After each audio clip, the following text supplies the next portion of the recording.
Good morning, everybody. It's an exciting time at St. Joseph's Children's Hospital where they're creating Florida's first infusionarium. It is part chemo infusion room, part aquarium. Local businessman Scott Fink pitched the idea to them, the idea of transforming an area of the hospital into what feels like any other place on the planet, basically. Yes, even an aquarium. The goal is to keep the child distracted in a fully immersed environment with jumbo screens and headphones so they can just be happier about the whole process and increase their chances of getting better faster. We're joined in the studio by Scott Fink, President and CEO of Hyundai of Newport Richey, and also on the board of St. Joseph's Children's Hospital Foundation. Thank you so much for coming in. Oh, thanks for having me. So you are in Orlando when you see this crazy room. Describe for me what it was like. Well, actually, it was Orange County, California. And I saw this infusionarian room for this little boy hooked up to his chemo treatments in a black room, and he was playing Xbox on an enormous 20-foot screen. And I asked the doctor, I said, well, first, how long has the child been hooked up? He's been hooked up for 4 hours, and the kid was smiling, happy, playing, having a good time. I said, and whose idea was this? And the gentleman standing right next to me, a Disney designer, a cancer survivor, it was his idea.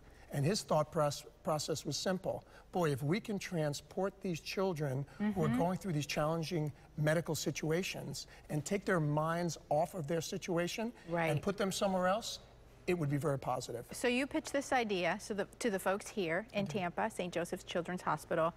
And did they think you were crazy? What happened? Maybe they think I'm a little crazy.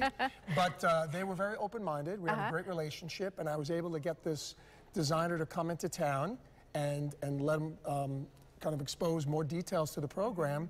And the president of the hospital, the Children's Hospital, was all in. And, you know, like a lot of projects, it all comes down to money. That's right. And it's a matter of being able to raise the money. You and your wife are making a commitment to donate matching funds. The community, what is your message to the community so they can start with the fundraising process for this infusionarium? Well, I was so excited about what I saw, and I know what it's like for kids to be in those environments. We'd want to try to make it as good as possible. There's no better place to live than Tampa Bay. There's no better hospital than St. Joe's Children's Hospital. So my wife and I put up a gift, and we want to try to garner some support from the community as much as we can so we can get this process rolling. So once it starts rolling, the designer said it will take about how many months? 5, 6 months. 5, 6 months. And because it's not a blank sheet of paper and it's an existing hospital, they're going to have to retrofit it. But ultimately, the goal is to put these infusionariums in each and every hospital room. And each child will be able to have a selection of things to pick from. They can be underwater. You said the example you saw, the child was talking to folks in NASA?